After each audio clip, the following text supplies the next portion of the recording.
کبھی زندگی میں ایسا محسوس ہوتا ہے کہ ہم بالکل ٹوٹ چکے ہیں، ہر طرف اندھیرا ہی اندھیرا نظر آتا ہے، دعائیں بھی ایسی ہیں کہ اثر نہیں رکھتی اور لگتا ہے کہ صبر کی انتہا ہو چکی ہے۔ مگر کیا آپ جانتے ہیں، جب اللہ کسی کو صبر کی انتہا تک لے آتا ہے تو اس کے بعد کامیابی کی انتہا بھی وہی عطا کرتا ہے۔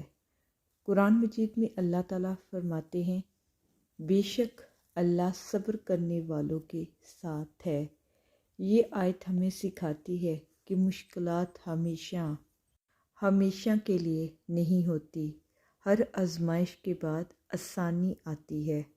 اگر آپ پر مشکلات بڑھتی جا رہی ہیں تو گھبرائیں مت، یہ اس بات کی علامت ہے کہ اللہ آپ کو کسی بڑی نعمت کے لیے تیار کر رہا ہے۔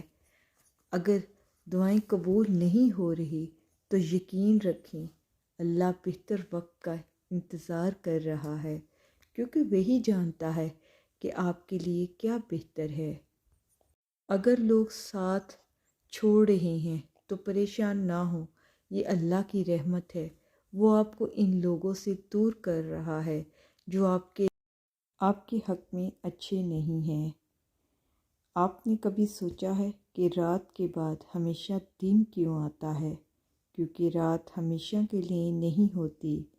ایسے ہی آپ کی زندگی میں مشکلات ہمیشہ نہیں رہیں گی، پر وہ دروازہ ہے جو اللہ کی قربت اور اس کی رحمتوں کی چابی ہے۔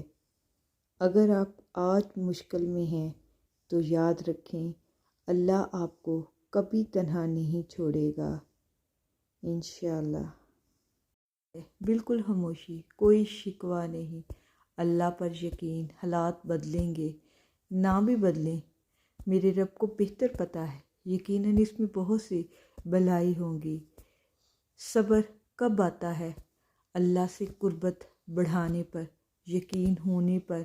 جس کو یقین آ جائے اللہ پر، اس کی حکمتوں پر، اس کے فیصلوں پر، وہ کبھی نہیں ٹوٹتا، کبھی نہیں گرتا اور کبھی نہیں جھکتا۔